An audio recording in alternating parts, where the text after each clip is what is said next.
Welcome everyone to the Lunch and Learn. We hope that you are lunching and preparing to learn. We're going to get started just a moment as we allow our guests to join us. We're going to start right off, but we're excited about today's panel, so we're not going to waste too much time at the top of the hour here. So once again, welcome. We are also live for those who are joining us on Facebook. Hello to you as well. Moment. For those who may have questions, there's a Q&A function for the webinar that you'll see on your screen. You can also share any general observations or comments in the chat, but the Q&A function is the best way to get questions to our panelists, which will be answered at the end. Good afternoon, everyone. My name is Brian Yap. I'm the Director of Programs and Operations for MotorCities National Heritage Area. And again, we're excited to have you join us for this afternoon's Lunch and Learn. We have a great panel assembled here, and you're going to hear from them in just a moment. But before we get to that, I just want to take an opportunity for those who are not familiar with the Heritage Area to do a brief overview of who we are and why you joined today. First of all, we'd like to thank our sponsor for 2021 programming, especially what you're seeing online is friends at DTE. So thank you, DTE, for your support on all of these programs. The MotorCities National Heritage Area is a nonprofit affiliate of the National Park Service, and we are one of 55 National Heritage Areas around the country. In fact, today we're going to be joined by a brother heritage area out of Pittsburgh as an example of the footprint that the heritage areas cover and the sort of subjects we cover. But our specific mission here is to preserve and promote the automotive and labor heritage of Southeast and Central Michigan. But again, we're going to be joined by heritage area member from Pennsylvania, but stay tuned for that. You can see on this slide that we are founded by our logical partners, Ford, Stellantis, General Motors, UAW, and of course the National Park Service. So give you perspective, the heritage area is a place of rich historical significance that tells us a specific part of America's history that's germane to that region. Again, our story is automotive and labor heritage and impact on the world. Just to give you an idea, for those who are familiar with the sort of map of Michigan, that we are in the southeast corner of the state. So we cover about 10,000 square miles of the region, far west to Kalamazoo, north to Saginaw, south to Monroe and the line to Ohio, and west almost to the river. In fact, we are an international heritage area in that we are officially recognized in Windsor, Ontario as well. So we are international in that sense.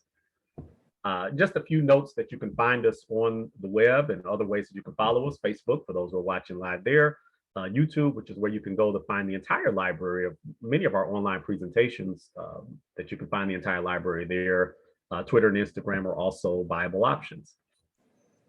Also want to encourage anyone who is looking to donate and support that you can become a member. If you love this sort of programming and want to become part of it and don't want to miss a second of it, become a member of MotorCities. Membership has its privileges, including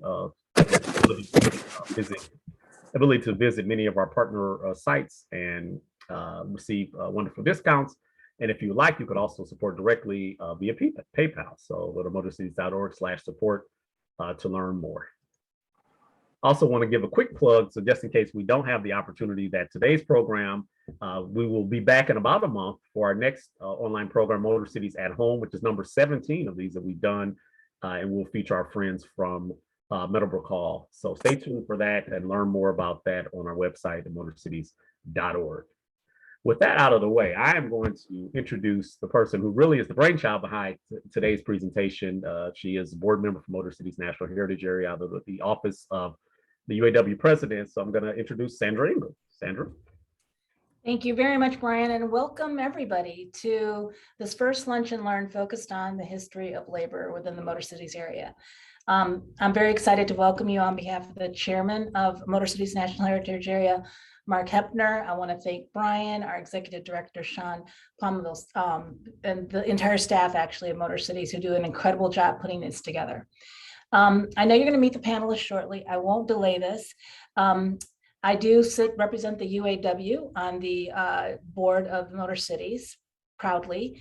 And there's a reason why we participate in this, because the history of auto in this region is not only the history of industry, of metal, of innovation, but it's also the history of people and labor and their struggles and their successes. And this month, we wanted to celebrate that and honor that, since it is the month that kicked off with Labor Day. And we thought that this panel would be an exciting way to sort of talk about that history in the context of the month. I also thought something we could do that's a little bit different, because whenever you say auto, Detroit, Michigan, labor, everyone thinks of the UAW, which is my great union. And that's natural. We play a very large role within the sector. But there are many other unions that were also organizing at the time that we were growing as a union too. And so I wanted to add those voices in to understand that labor is broad. Labor encompasses many stories, many industries. And so I'm going to turn things over to Gavin to introduce our panelists. And I'm going to sit back like you, be a participant, a listener. And this is a great way to spend lunch. So thank you very much, and take it away, Gavin. Thank you so much, Sandra. It's an honor to be here to moderate this panel. I'm really excited for it. So to begin with, to kind of add some historical background to this conversation, the modern history of the state of Michigan is closely tied to both the auto industry and its unions. And the auto industry brought hundreds and thousands of people to our state, but it wasn't just job opportunity that they needed. They wanted greater economic security, a safer workplace, and things like that. And this led to them unionizing their workplace and unionizing the auto industry. And workers were able to bargain for economic gains and raise their quality of life to the American middle class. It was a really transformative moment in American history. And by 1954, union density was at its peak at 35%. But what goes up must come down. And over the years, that number has been chipped away at. And today it resides at about 11%. And that's due to a number of factors that include but aren't limited to the loss of manufacturing jobs due to globalization and things like right to work laws in certain states. And I really feel that an effect of this loss of density is that people, especially younger generations, have a lack of understanding about what labor unions do and their effect on American society. And that's understandable. If you don't have a parent or you don't know anybody in a union, you may not understand what their functions are in the economy. And that's why I'm so excited for this panel and to hear from our panelists. And also, I'm just excited in general about MotorCities' commitment to bring labor's story into the history of the auto industry. So without further ado, I'm going to introduce our three speakers. I'm really excited for them. I'm going to have them introduce themselves. So if you could state your name, your union affiliation, connection to labor history, and also just a short favorite labor history story, if you can, that would be great. So let's go in alphabetical order. So let's start with Jeannette Bradshaw. Jeannette.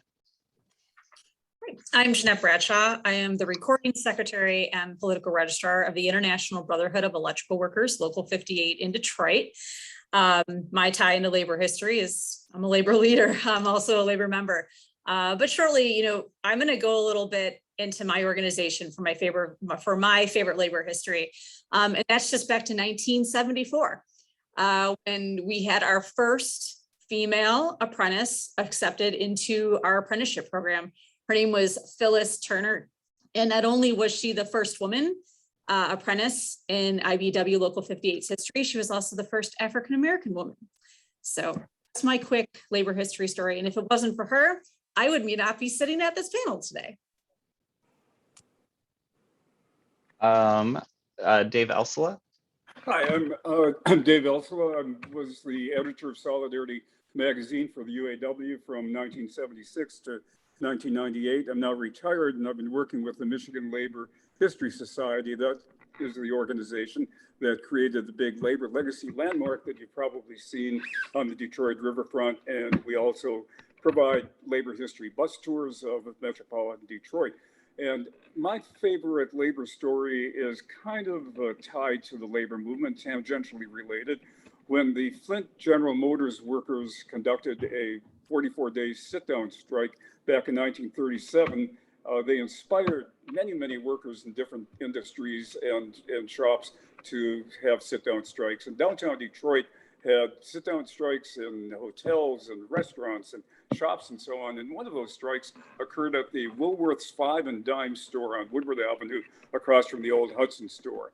And on February the 28th, 1937, 108 young women, inspired by what they had seen in Flint, decided they're going to shut the doors, escort the customers out, and put sleeping bags in the aisles, and set up a hair salon, a cooking area, and so on, and play music. And they were going to demand higher wages and better working conditions by sitting down. And for 6 days, they did that. Well, some of the women decided, we can't do this. I've got a date on Saturday night. And so the union became very creative. They curtained up an area. They called it a love booth, and they provided a few minutes of privacy for the members and their dates. So for the Saturday night, the strike went on for 6 days, and they settled with increased wages and better working conditions. That's my favorite story. Thank you, Dave. And John. All right, so good afternoon, sisters and brothers. My name is John Lepley, and I work in the Education Department of the United Steelworkers based out of Pittsburgh, Pennsylvania. A long time ago, I once aspired to become a labor historian, and I think like a lot of people my age, I turned 40 next week. The 2007-2008 financial crisis had a huge impact and redirected my life going into activism instead of the academy. My favorite labor history story isn't so much an event, but it's something that historians are writing about a lot lately, which is this great tradition of working class writers, people who take their experiences as workers, as organizers, as activists, and they write about the world, perhaps as journalists, short stories, fiction, perhaps even just diaries. But they produce an incredible amount of knowledge that I think reveals a lot about our world, and it's very beautiful writing, and I think it's also very good analysis. So that's something that I've always enjoyed reading and look forward to publications in that regard. Thank you. So this is our panel today, and so we're going to pose some questions to them. And so to begin with, why does labor history matter? Or in other words, what can labor history teach us about today? And if somebody wants to chime in now, or I can just start with maybe Jeannette or John, possibly.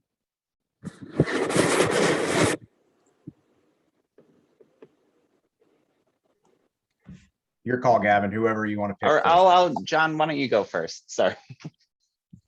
So I would say, labor history can teach a lot, but I would want to take a step back and think about the automobile in the past 110, 120 years, and that I think it's omnipresent throughout American history since the early 1900s. I mean, no pun intended, it's a good vehicle to think about American history. And just a couple things that come to mind are, the automobile made this transition from a rural society in the late 1800s to an urban society, and then eventually to a suburban world. And Detroit, the region that Brian talked about earlier, is a good case study. So I think it was in 1917, construction began on a River Rouge facility.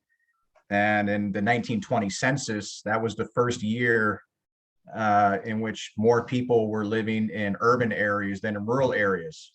So it's telling us something about our relation to each other, patterns of residence. And the second key thing, I think, is that it also tells us a lot about the history of work. What labor historians refer to as the labor question: who is going to do the work, and under what terms and circumstances? And this question of what are relations between workers on one hand and managers and owners on the other, that's far from resolved. And we see that being workers putting forward ideas in the 20s and the 30s and the 50s, and it's continuing unresolved today. So that's what labor history looks at to me, is that it gives us a window into history lit large, particularly from the bottom up. I'll go on to that one next. So I feel that labor history is vital because I feel it is the most underrepresented history that we learn. I came into the labor organization at 25, and my knowledge was more based on the fact that I had some UAW neighbors, but really you don't learn about labor history until you are actually, I feel, unfortunately, unless you are a labor member. And the struggles that we had just being part of labor, just being someone who works for a living, are the same. You know, we've changed, we are still in the construction industry. We are still talking about safe working conditions. We are still talking about living wages. We are still talking about all of these things. The only thing that's different is that technology is a little bit different. But if we don't educate workers and we don't educate our neighbors, we don't educate our family and our friends of what true labor history is, they're not going to understand that. I see a lot of young activists coming into the labor movement that feel that strikes are the only thing that can actually change things, when there's a lot of other stuff that we can do as workers to change our narrative and change where the direction that we're going to. I have 2 kids, and I am fortunate enough to be able to have a 2 labor household. So the IBEW and News Guild CWA are very prevalent in my household. So my kids are going to have more labor history than probably standard kids, but we just can't keep moving forward without knowing exactly where we were in the past.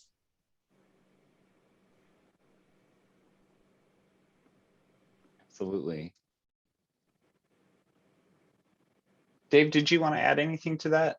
Yeah, I've always seen labor history as a real source of inspiration, learning about the struggles that people went through in the 1920s and 1930s, the sense of solidarity that they showed then. We're finding the same thing today. And let me give you one example. Back in the 1930s, there was a famous photograph, I think 1937, of UAW members mobilizing at the home of somebody who was being evicted and carrying the furniture from the curb back into the house so that the family could stay in its house. It's a place just about 2 or 3 miles from where I live. Well, just past couple of years, there's a group called Detroit Eviction Defense that got some inspiration from those struggles, and they have been defending the people who are faced with eviction today. There's a family called the Colors family living in the Grandmont Rosedale area. The fellow who owns the house lost his income, couldn't afford to keep up his mortgages. Bailiffs showed up with a dumpster. They were going to take the furniture out and move the family out. Well, a bunch of us were defending the place, and fortunately, it was leaf collection day, and people in the neighborhood were raking their lawns, collecting the leaves, putting them in plastic bags for curb pickup. We went around and we picked up those plastic bags and dumped them in the dumpster so that there was no room for the furniture. In the meantime, we had a lawyer at court downtown getting an injunction against that eviction, and so the family's home was saved. Those kinds of lessons from the past can influence and provide inspiration for what we have today in terms of struggles. That's my feeling about the importance of labor history. That can inspire a sense of solidarity. So much of it is not just helping dues-paying members, but helping the greater community, and that's such an important part of the modern labor movement. And I think maybe that is a good transition to another question, which is maybe this is kind of a hypothetical, but what would Michigan and the auto industry look like today if there was no organized labor? Or maybe more broadly, what was organized labor's unique effect upon society? I don't know I'll just direct that to Dave as our board member from the Michigan Labor History Society.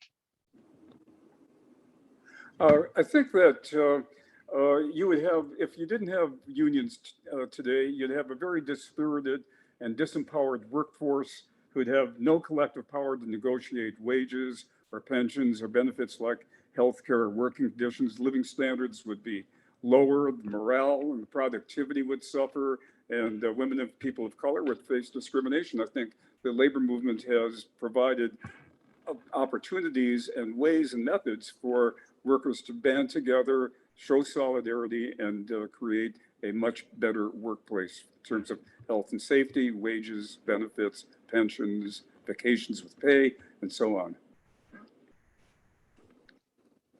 Gavin, can I add on to that? Absolutely, please. So I feel that that David hit a point. You know, we as labor members, we are constantly talking about, well, the weekend brought to you by the labor movement. But I think more importantly, that there would be a number of social aspects that we wouldn't have if the labor movement wasn't here. Labor members, I know within my organization, we're active voters. And that we are participants within our communities. If we didn't have that common ground together, that I think that there would be, I don't know if we would have had such a robust civil rights. There are many things that labor members are involved in that we don't publicly say that, oh, this is what we're doing, because we do it because we're individuals and we're part of society. But I just feel that there's other aspects outside of the actual work aspect that I don't feel would be in place for the labor movement. Gavin, if I may elaborate or join in on this part. I live in Pittsburgh, and sort of required reading in Pittsburgh public schools and in a lot of labor history syllabi is the classic novel by Thomas Bell, Out of This Furnace. And in fact, the subtitle in editions published in the 70s call it a novel of immigrant labor.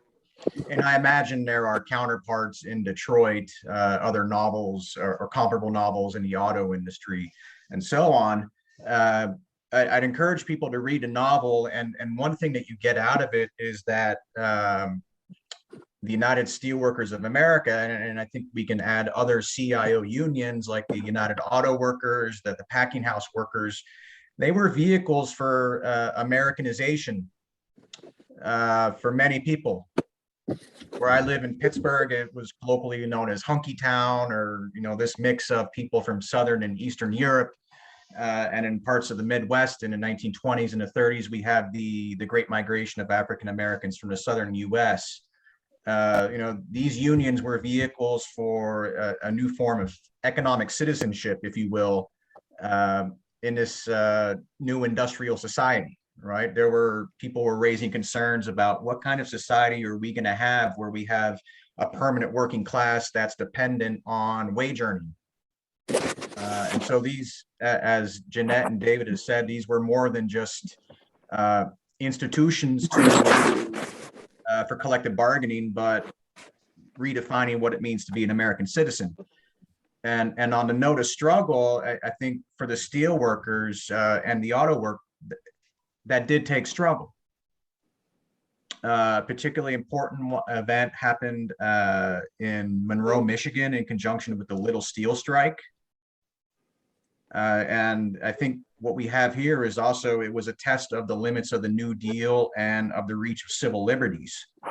The National Labor Relations Act had been passed 2 years earlier, and major employers were still refusing to recognize the law and bargain with unions. And a Little Steel strike was a major test of that, where you actually had in Newton, Michigan, the mayor and the local police side with Republic Steel to bust a strike. The organizer, Leondes McDonald, was hospitalized after a severe beating.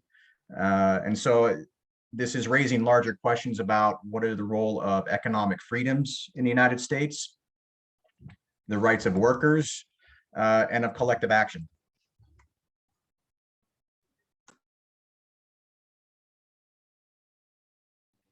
I'm sorry, I had my mute on. We have some questions in the chat. Is it all right if I kind of bring some of those into the conversation? Okay. So first off, there was one, this is a question, if you don't mind, I probably will be the person to field, but Patrick asked, I recently found an old convention book, hats and such from the 50s. Where can I show them to document some history? I may have forgotten to mention earlier that I'm the UAW archivist at the Walter P. Reuther Library, which is the largest labor archives in North America. And so we are the official archives of the UAW. So if you have materials that you think should be preserved, I would say contact me, and I'll put my contact information in the chat, but it is a free resource open to the public. And I'm sure everybody on this panel here at some point has made use of historical materials to deepen their understanding of the labor movement. Another question comes from Kevin, and he's asking, do any of the panelists have any stories about labor relations at the Packard Motor Company? Yeah, I think I can speak a little bit to that. In 1943, there was what was called a hate strike at the Packard Motor Car Company, in which a number of white workers went out on a wildcat strike because they objected to the company hiring African-American workers during this very important time when the auto industry was devoted to building planes and tanks and other items used in World War II. Well, R.J. Thomas, who was the president of the UAW at that time, went to the Packard Company and said, absolutely not. You know, this is a union for all people, regardless of their color, and challenged these white workers who had gone out on the wildcat. That's one of the things I remember on labor relations at Packard. Thank you, Dave. That's something I always kind of find interesting is and this was mentioned earlier, but the labor movement's connection to civil rights and how it succeeded on that front or struggled different times. And I was kind of curious, Jeannette or John, if for your particular unions, if there are any notable stories like that you'd like to share, or something, a particular interesting one. Well, I don't know if I have a specific story, but I think that one of the things going forward is that, I belong to an AFL, kind of affiliated. That's an understanding and addressing our history. And that's why I chose my labor history moment specifically for the IBEW, for Local 58, have been trying to become into the building trades and come into these organizations. And we have to address the fact that our history is not pretty. I think that's the only way to kind of, we were selective on who we brought into our organizations. And nationally, on the international front for the IBEW, we have been addressing this now for the last over 10 years, even more than that, but even more specifically to become more inclusive. And I know the question is of like, where does the IBEW fall in on motive? Our members we come into auto plants and we actually, when there are major changes, and we'll come in and do the actual work. I've worked at Poletown, I've worked at Jefferson North when I was in the field as an electrician. But we have to really accept what our past was and try and move forward to bring a more inclusive labor movement, but specifically for those of us who are more AFL associated thing, but I don't have anything else specific than that. Well, I've been to several civil rights demonstrations in Detroit the past couple of years, and the largest labor presence there is always IBEW Local 58. I will tell you, our younger members, our members that we've been here, we have always been on the forefront to participate. I walked in a couple of Detroit Breathe events last summer during the pandemic. But we have been front and center. Our members have normally been those individuals that not only are there, but also help to lead and inspire.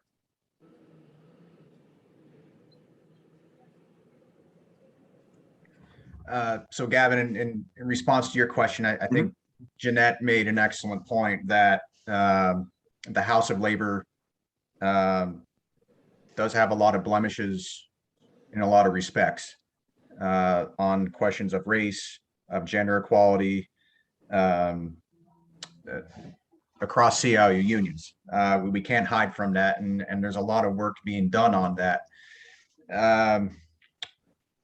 What comes to mind, unfortunately, I don't have any stories from the United Steelworkers in Michigan during this period. What comes to mind right now is actually the story of a local union leader, I believe it was Local 1330, which was U.S. Steel Works in Youngstown, Oliver, Montgomery. I could be blanking on the local number. But he organized locally to turn out people to attend the March on Washington, which the House of Labor, the 1963 March on Washington for Jobs and Freedom, which the House of Labor was divided on as well. Some unions endorsed it, others did not.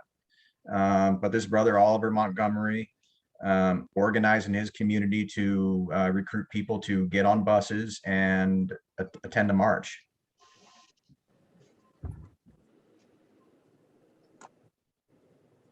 Well, I think, oh, no, go ahead, Dave. Yeah, could I add just one thing to that? In 1963, in June, 2 months before the March on Washington, Dr. King came to Detroit and along with Walter Reuther and many other labor leaders marched, 100,000 people marched down Woodward Avenue to Cobo Hall for a big freedom rally. There are a lot of stories that you come across as you look into UAW history and the history of other unions. In the 1950s, Dave Moore, who was former organizer for the UAW, tells a story about how workers from Local 600 at the Ford Rouge plant picketed a nearby bowling alley on West 4th Street because the bowling alley would not permit the union's bowling team because there were black people included on the team, and they were successful in enforcing integration at that bowling alley and then throughout the entire bowling operations in the Detroit area. So, and I just remember, last year I remember seeing many photographs of people from not only the UAW, but from the teachers union, from the IBEW and others in Black Lives Matter marches. So I think that tradition of solidarity with the civil rights movement has continued over the years.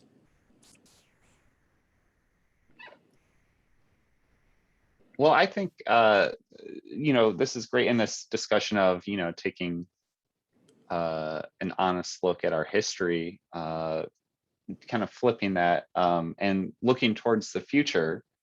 I guess I'd like to ask this panel, what will the future say about labor history that we're making today? How will the history books describe today's worker movements or what the labor unions are doing? I think it's an interesting question. Does anybody want to take a first crack at that? I'll take a first crack. Thank you. All right. I think that, the labor movement in general is moving, as I said, it's moving towards a more inclusive organization. We see that with the unfortunate and untimely passing of Richard Krumka and having the first woman lead the national AFL-CIO. I'm a little biased. I'm sorry. She's IBEW. It happens. I've known her for a while, but to have more minority workers, to have greater presence, I think that we're at a time in history that the labor movement is essential, and that we have these great stories that are starting to be accumulated. I look back in 2014, my local union celebrated 100 years. And, I was kind of thumbing through the book, and I actually was doing that a little bit before our webinar. I just think even between 2004 until now, we have made huge movements. And labor and organized labor is better. I think within my organization, we've had a number of, our president is a woman, our treasurer is a woman, not only, she's also a Black woman. We have a very diverse membership that actually leads us. And we're getting into different areas and organizing different workers outside of what would be traditionally IBEW. But I think that I think we're on a better path. And I think kind of amending those issues that we had before, but becoming a better organization. Thank you. Gavin, I'll say that, we're here, we're not going away, and we're still going to be around.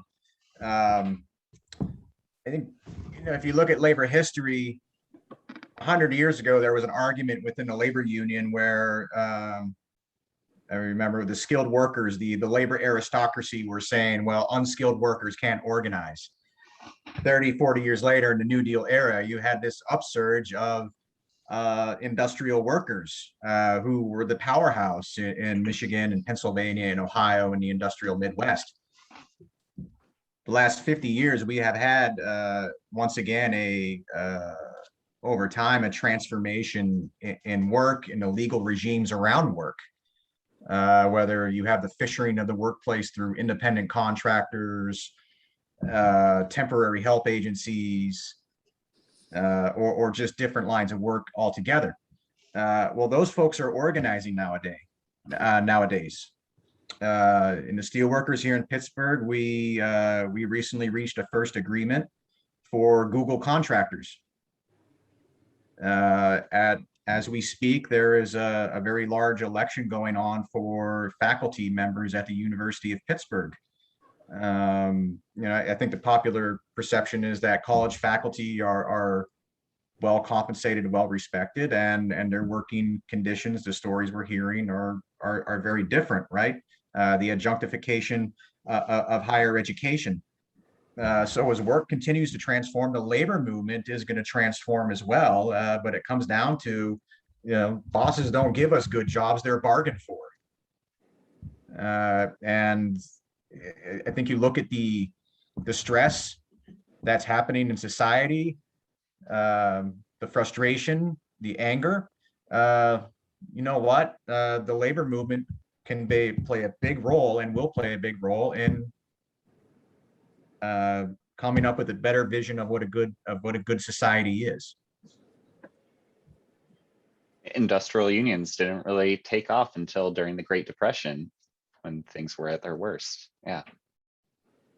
I think today, the other panelists have noted, you're seeing a much more diverse labor movement in fields like academia and healthcare and retail. More and more workers in those fields are joining unions. And I think that the recent Gallup poll, I think it was last year, showed that almost 2/3 of the American public now view unions with approval. I think people are continuing to recognize that it's through collective bargaining and through union membership that their lives will be improved. And I think 100 years from now, people will look back and see this growth in diversity in the workplaces, finding that graduate students, retail workers, hospitality industry workers are building a new labor movement.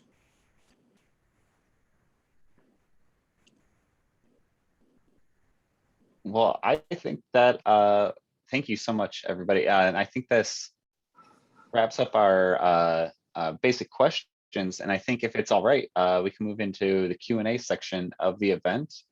I know people have been dropping questions into the chat in the Q&A function, but I would encourage you, anybody else who has anything they want to know more about, have clarified, to continue doing that. And Brian,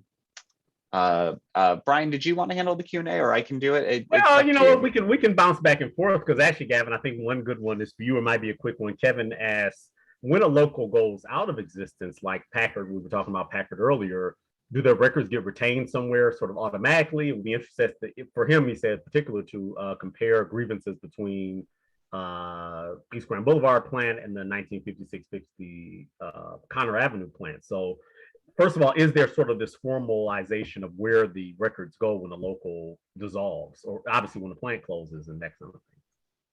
I hope nobody minds me taking this question as Yeah, an it seems archivist. logical, right?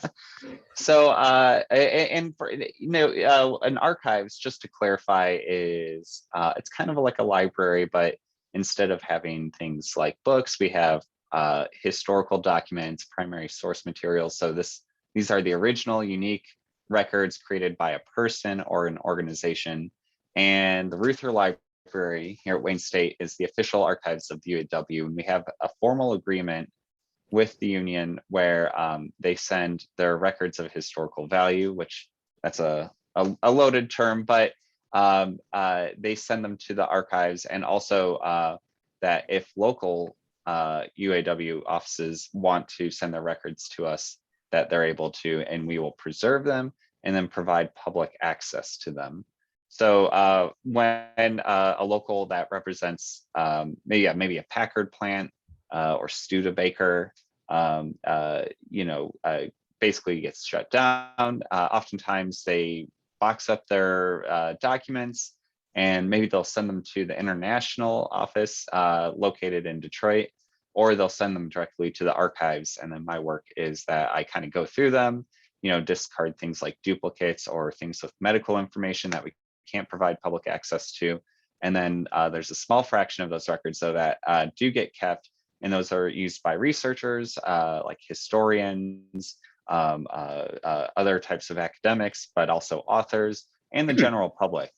So that's kind of how it works. And I'll put my contact information, but we're the archives for several other labor unions like AFT, SCIU.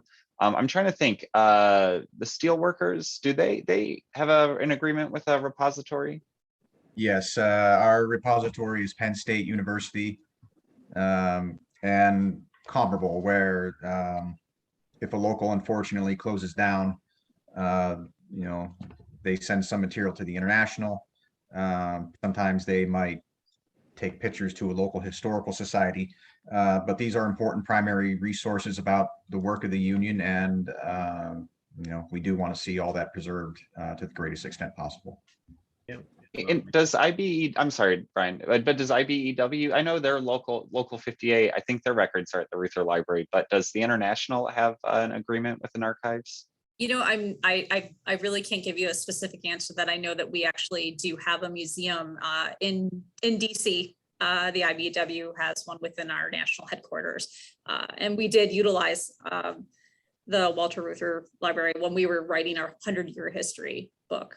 We didn't actually we didn't send that out to a different organization. We actually wrote our own 100th anniversary book within our own organization. Yeah, and these archives are open to the public, so I recommend everybody here, if you want to learn more, visit your local archives. Yep. So I have a question that, and maybe the two feed each other, but it's about the advancement in technology and sort of how the union plays a role in that to advocate for its workers. So Benjamin is asking, sort of realizing that unions are not collective monolith, but do most unions generally tackle, approach, or react to technological changes to manufacturing and assembly?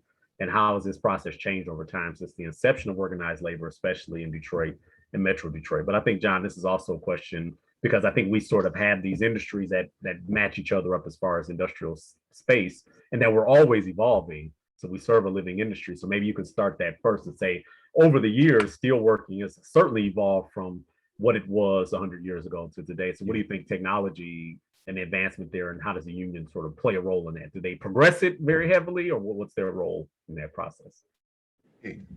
I think there's no single way, right? Like, I mean, we just have that up front. It varies from industry to industry. I think what's always in the back of the mind from a union perspective is, how do we prevent or mitigate any harm this might have to workers in terms of job security, earnings, safety, and health? New technology brings with it a lot of hazards. It could bring with it a lot of hazards that you aren't familiar with this machinery. The frequency of injuries around that could be higher when new machinery comes in. So it varies. In terms of steel making, for example, if you went into a mill 100 years ago, you would have seen people everywhere. Not as much these days because a lot of that work has been automated or engineered out. So I want to say it's a case by case approach, but the new machinery automation can raise challenges. Because it's also can be circumstances where an employer says we have to have this or we're not going to be able to operate or compete anymore. And so unions are put into very difficult circumstances. Sure. Well, that makes sense. Dave, did you have a kind of perspective on that? We're talking historically. Well, I remember back, I think 1946 or 47, the UAW published a now famous pamphlet called A Small Car Named Desire, in which they advocated that the big auto companies stop building these luxurious vehicles that only the very rich could afford, and to create affordable vehicles for the public. So I think there's always been that feeling, at least in the UAW, and I'm sure in other unions, that you've got to look out for consumers, and you've got to provide the kinds of vehicles that will give consumers the ability to afford cars. And I think the new approach, the new emphasis on hybrid vehicles and electrical vehicles, the union has welcomed, for example, the decision by Ford Motor Company to open 3 new plants for the construction of electrical vehicles in Kentucky and Tennessee. And I'm not sure that this is like an official union position, but I would really like to see more emphasis placed on building mass transit vehicles, buses and streetcars and light rail and other kinds of things, because we're going to have a very big challenge with the environment, with global warming, unless we do something to reduce pollution. And I think mass transit vehicles and a mass transit program can help accomplish that. And I would hope that all of the unions would get behind that approach. Sure. So one question we have from Russell Ray, loaded question, a big one, and Sandra, I'm going to ask you to chime in on this one maybe too. And he asked, what is the impact of the electric car on the auto union workers? Of course, the image that you have of automotive workers in the plant and doing assembly, and obviously we realize as electric car continues to take hold, there certainly would be an impact, but is it sort of dramatically different than what happens with typical combustion engine? How do we see the changes happening within unions with electrical vehicles? Yeah, I would say clearly our union is very engaged on this subject, has been for a while. I would also say that it is really important, and not just in the context of the EV change, and let's be very honest, the EV change is a very big change in the way vehicles are going to be made. Very big change in terms of how consumers will interact with their vehicles. This is not just sort of a cute little model change that's going to happen. This is a very seismic shift in how vehicles are going to be built and serviced. But taking a step back from that specific example, I think it's always important that too often in the context of people thinking about issues that labor advocates for, it's framed as an either or, right? You can either have safe work sites or profits. You can either have advancement and inclusion, or it's going to affect how many widgets we can sell and how much money we can make. And one of the things that I think a lot of unions are doing now is kind of rejecting that idea. It's sort of like you can have sustainable jobs. You can have a sustainable economy. These things are not mutually exclusive. There are things, these are ideas designed to sort of divide people and interests. And it is just as valid to want to save your community, to want to have concerns about a worker who's been in an occupation, whose occupation is being affected. These are all interests that we can all uplift and be concerned about. I think specifically in the area of electric vehicles or any kind of an industrial change, we're always going to be concerned about like what this is going to look like 10, 20, 30 years from now. We're always concerned about the idea of something like this being used as a means to wrongly and unfairly displace current workers, right? And so all of those things are front and center as we move forward. And obviously this is a very important topic of discussion right now. I'm not really adding anything to the discussion, other than I think it's wrong for people to say that this is really going to be a choice between the two, because we think you can do all of it and everyone will turn out fine. And so that's kind of one of the things I wanted to sort of put on the table. No, appreciate that. Yeah, I mean, like you said, it's a very fluid discussion that's going to continue to evolve. So there is no single one-stop answer, but in a broad perspective, we thank you for that response. I'm going to field this question to Jeannette, because it's and anyone can chime in after this, but it's a question about sort of federal level advocacy. We're asking about the interplay between federal level and organized labor with respect to our current administration's focus on Build Back Better. So what role does all of that play in, your work as a union? So I think it's been very apparent that the IBEW has been in the forefront, and actually goes right into the electrical vehicle too, is that the IBEW was first and foremost active with federal government. We were electrifying rural areas. So we're going way back in history, but we are playing a vital role. If we are going to go into electrical vehicles, then we have to have the infrastructure to do it.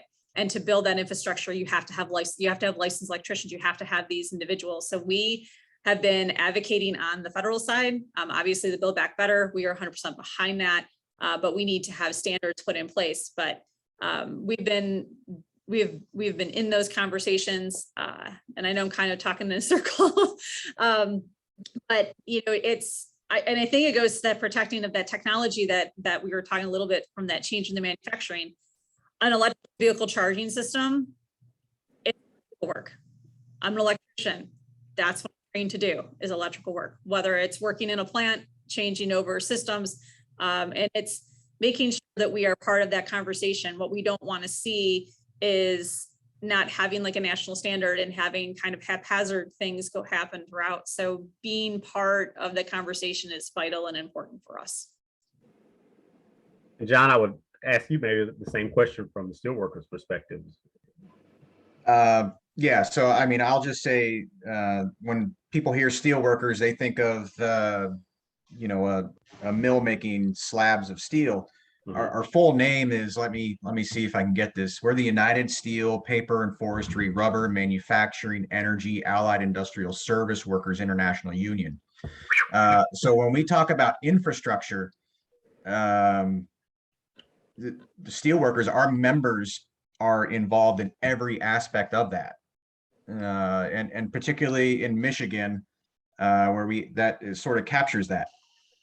A lot of unions merged with us over the years. One of them, the Allied Industrial Workers, and there are still units around.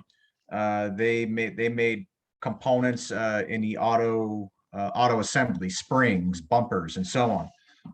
We represented members at Lafarge who make the concrete that made the cement that made the highways. So infrastructure is something we are very similar with the IBEW and UAW, very interested in, very important to our members, and we think to the future of this country and wage earners in general. Sure. Thank you. So a question, Benjamin, who's been a frequent contributor here today, so appreciate you, Benjamin. But he asked, from a perspective of a researcher, someone with a strong interest in labor and auto, and specifically auto-based research, but doesn't have many connections. He's asking this panel, what's the best approach to establishing or developing a relationship with a local union or members of a local union? Is it enough to simply be honest about your research and intentions and be respectful and use common sense? So, I asked this question. I think there are probably a lot of people out there who don't know exactly how to approach it. I mean, it's a very deep topic with a lot of history that in itself sort of is a story in and of itself. So as a layman from the outside, what advice, maybe Gavin, we'll start with you. What advice would you give if someone says, I'm a researcher and I want to know more about labor, but I know nobody else besides Gavin? Where do I start?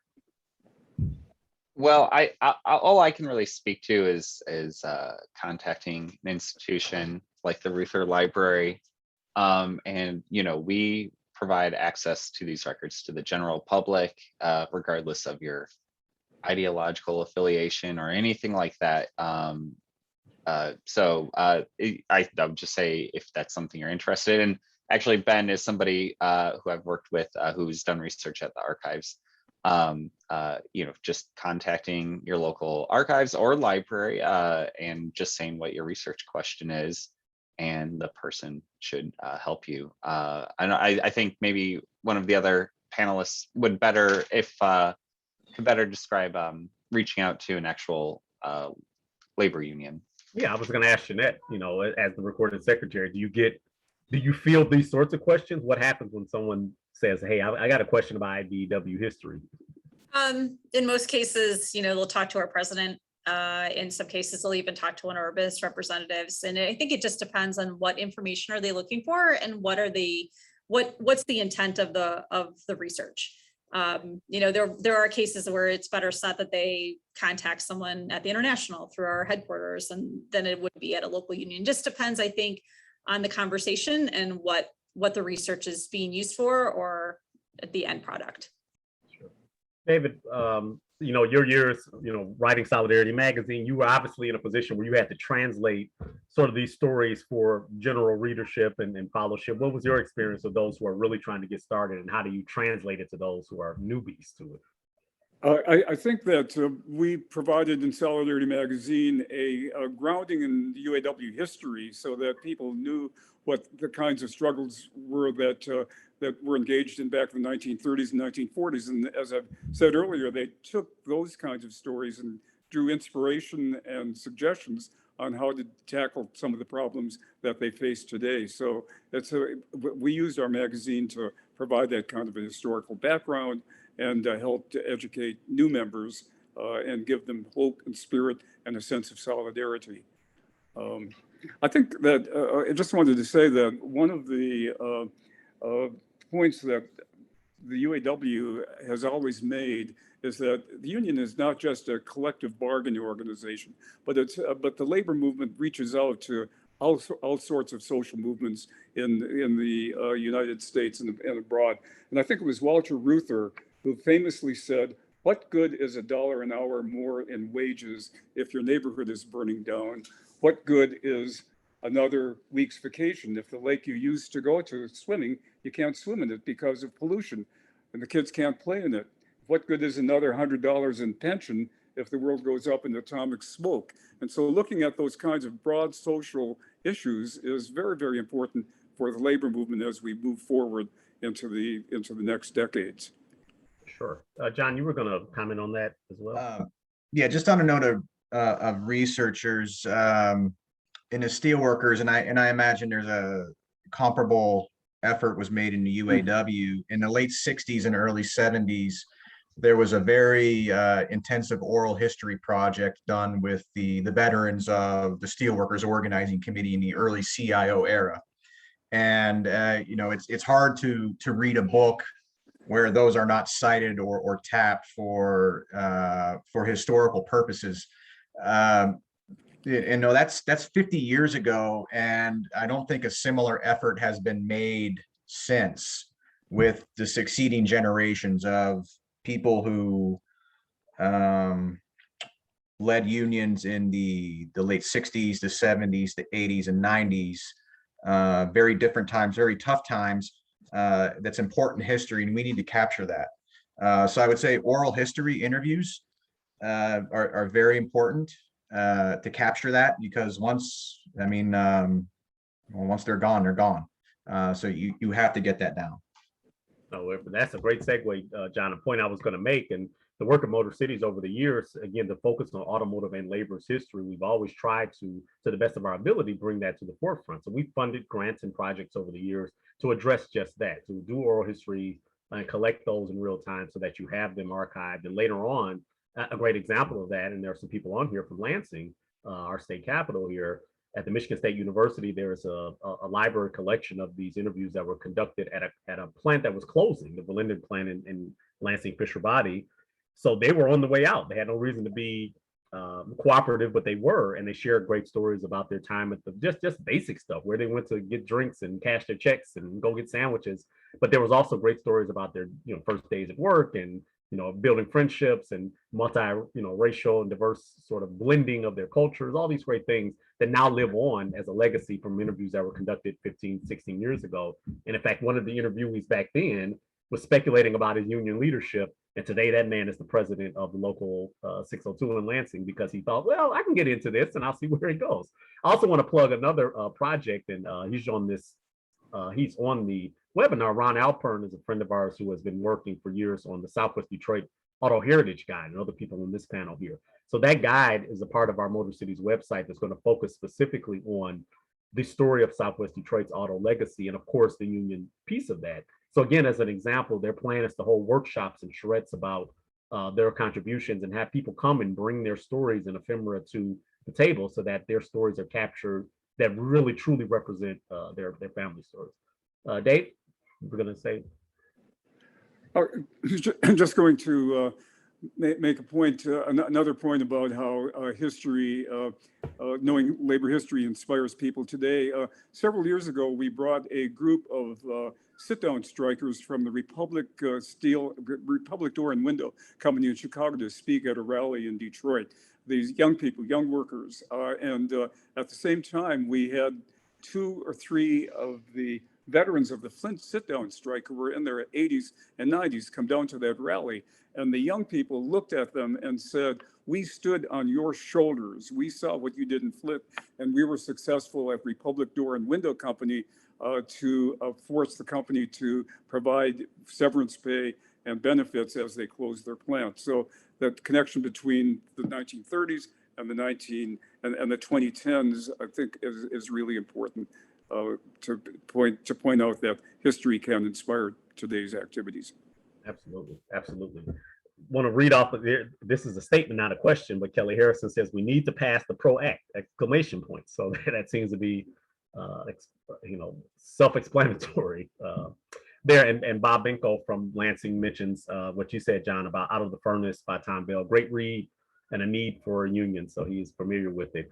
I've got a heavy question here from Nicholas, and I hope, Nicholas, we can address it and do it justice, but if not, we'll do our best. It asks, how and why did unions, mainly those of the CIO, move drastically away from organizing model unionism towards service model unionism, and how do we reverse these trends?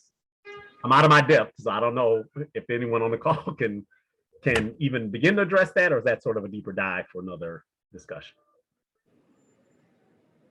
Okay. All right, well, we asked Nick, and I'm sorry, but we couldn't necessarily knock it out. John Beck from Lansing says, please contact him. He runs the Daily Work, Our Daily Lives program in Michigan State for more information on that. And he's been a great resource and friend of MotorCities over the last 2 decades. That project I mentioned for Ron Alpern is also in the chat for those who are interested in becoming involved in Southwest Detroit's auto heritage. Just wanted to jump in and field the questions, and we are just over our time, so we appreciate all of you for taking the time and sharing with us. One more question Benjamin asked specifically John. John, love to ask you or someone else with your background about specific wage classifications and definitions if you're open to it. If not, I understand. I don't want to abuse the time on the panel, but be happy to email and post questions elsewhere. So maybe, John, we can do a sort of an offline thing with Ben. Yeah, if Gavin, if you could get Benjamin's email, I'd be glad to correspond. Of course. Excellent, excellent. All right. Absolutely. Well, Sandra, I think we accomplished our goal here today, which was to introduce a diverse perspective on union's history and from all different angles. So mission accomplished, I think, from that perspective. Yep, labor history is the history of people. Absolutely. And it's a rich history.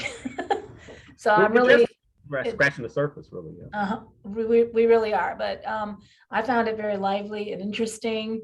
And yeah, I mean, I'm also I've not worked with everybody on this panel, and so I'm excited to continue to get to know all of you. So thank you very, very much for participating.